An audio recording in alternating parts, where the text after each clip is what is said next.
બાળકો, વાલીગણ, શિક્ષકગણ, સર્વેને મારા નમસ્કાર. તમે અહીં 77માં પ્રજાસત્તાક દિન નિમિત્તે અહીં હાજરી આપી તે બદલ હું દિલથી આભાર માનું છું. હું અહીં આવીને એટલું તમને જરૂરથી કહીશ કે બાળકના સર્વાંગી વિકાસમાં માત્ર શિક્ષકનો નહીં પણ વાલીનો પણ ઘણો મોટો રોલ હોય છે.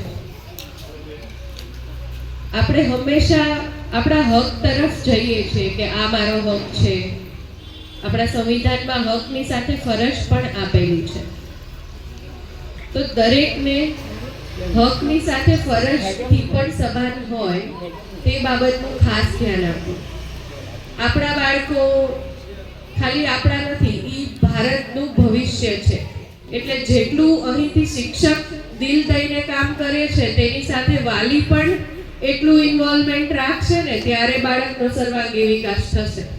તો હું દરેક વાલીને નમ્ર વિનંતી કરું છું કે તમારા બાળક જેટલી શિક્ષક મહેનત કરે છે એટલી તમે પણ સાથે કરશો તો તમને સરસ રિઝલ્ટ મળશે.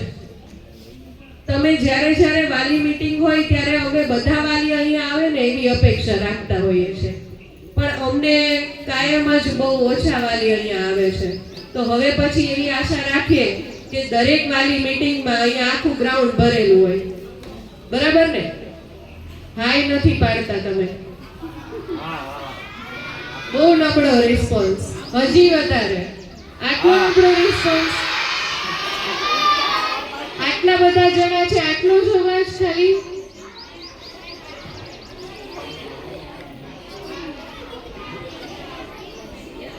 શાળાને આગળ વધારવા માટે શિક્ષક, વાલી, બાળકો બધા એક સાથે મહેનત કરશું ને ત્યારે સરસ તમને રિઝલ્ટ જોવા મળશે. તો જ સર્વાંગી વિકાસ થશે.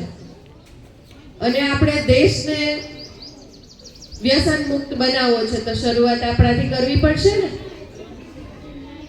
વ્યસન ખાલી પાન માવા ફાકીનું જ નહીં, પણ વ્યસન મોબાઈલનું પણ હોઈ શકે છે. તમારું બાળક તમને મોબાઈલ સાથે વધુ સમય જોવે તો એને પણ મોબાઈલ જોવાની ઈચ્છા થાય. તો આપણે એક રોલ મોડલ બનવા માટે, એને પુસ્તક તરફ વાળવા માટે આપણે પણ થોડું ઇન્વોલ્વમેન્ટ કરવું પડશે. એટલે જો તમે તમારા બાળકને એક સારું ઉદાહરણ આપવા માંગતા હો તો એને પુસ્તક સાથે વધુ સમય વિતાવે ને એવો પ્રયત્ન કરશો, નહીં કે મોબાઈલ સાથે.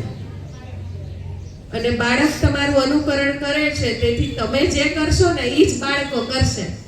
તમારી ઘણી હેબિટ્સ બાળકોમાં પણ હશે. તેથી આપણે એવું જ વર્તન કરશું કે જે આગળ ભારતના સારા ભવિષ્ય માટે કામ લાગે. અસ્તુ.